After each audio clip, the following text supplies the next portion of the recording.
Welcome to EMR Physics. I am Raju, 12th Physics, Unit 2. Current electricity உள்ள important book back numerical problems one by ஒன்னா solve பண்ணிக்கிட்டு வரோம். அந்த வரிசையில் இந்த வீடியோவில் எக்ஸசைஸ் 8 எப்படி சால்வ் பண்ணுறது அப்படின்னு பார்க்கலாம்.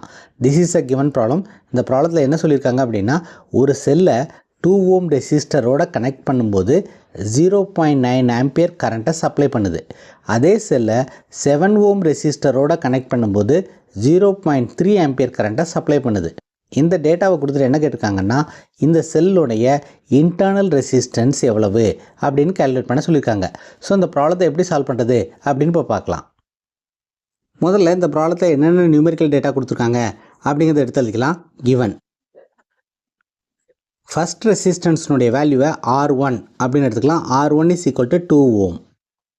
இது வழியாக பாஸ் ஆகக்கூடிய கரண்ட்டை I1 அப்படின்னு எடுத்துக்குவோம். I1 is equal to 0.9 ampere. Second ரெசிஸ்டன்ஸ்னுடைய வேல்யூவை R2ன்னு எடுத்துக்குவோம். R2 is equal to 7 ohm. இது வழியாக பாஸ் ஆகக்கூடிய கரண்ட்டை I2ன்னு எடுத்துக்குவோம். I2 is equal to 0.3 ampere. நம்ம என்ன கால்குலேட் பண்ணணும்? இன்டர்னல் ரெசிஸ்டன்ஸ் ஆஃப் த செல்லை கால்குலேட் பண்ணணும். இன்டர்னல் ரெசிஸ்டன்ஸ்னுடைய சிம்பிள் ஸ்மால் r. ஸோ இதை கால்குலேட் பண்ணுறதுக்கு நம்ம என்ன ஃபார்முலா யூஸ் பண்ண போகிறோம்னா, current from the cell can be written as I is equal to epsilon divided by R plus R. இங்கே ஐங்கிறது current from the cell, epsilonங்கிறது EMF of the cell, small rங்கிறது internal resistance, capital Rங்கிறது external resistance. This is a formula we are going to use. Cell first ரெசிஸ்டன்ஸ்னோட connect ஆகிருக்கும் போது current எப்படி எழுதலாம்? I1 அப்படின்னு எழுதலாம். I1 is equal to EMF of the cell is not going to change, internal resistance is not going to change, and the external resistance is R1. இதே மாதிரி second resistance connect ஆகிருக்கும் போது current எப்படி எழுதலாம்?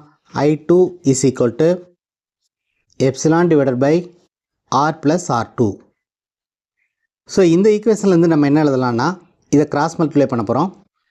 I1 into R plus R1 is equal to epsilon.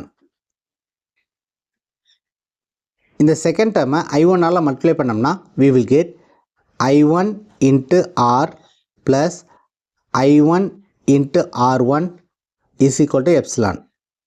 இதை equation 1 அப்படின்னு எடுத்துக்குவோம்.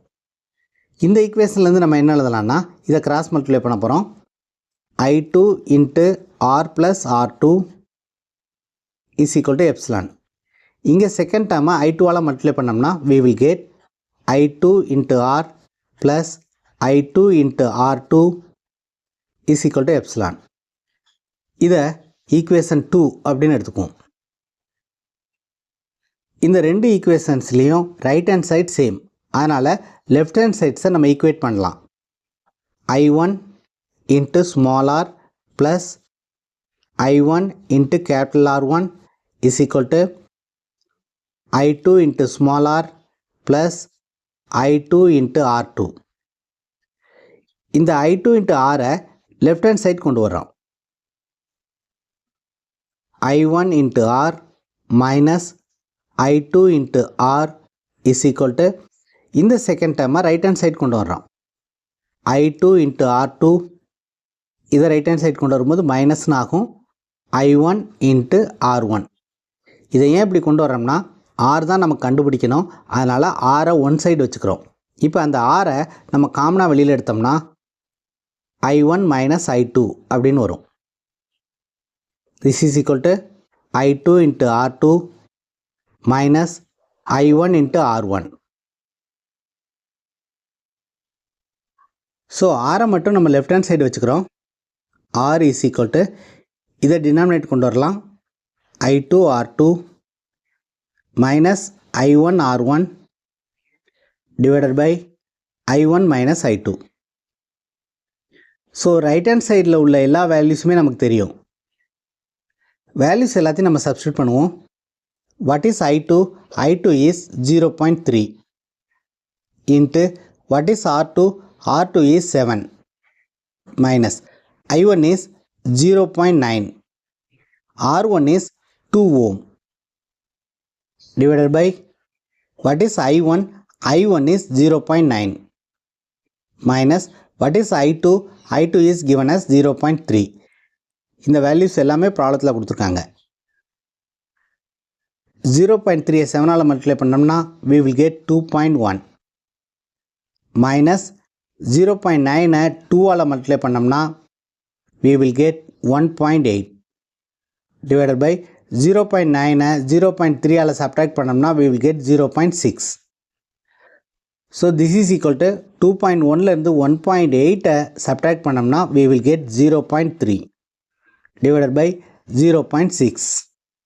இதை இதால் டிவைட் பண்ணோம்னா we will get 0.5 அப்படின்னு வரும். So this is a internal resistance of the cell. Unit of internal resistance is ohm. So this is the answer for the given problem. If you find this video is useful, please subscribe the channel, share it to your friends. If you have any doubts, comment below. அடுத்த வீடியோவில் next important problem எப்படி solve பண்ணுறது அப்படின்னு பார்க்கலாம். Thank you for watching this video.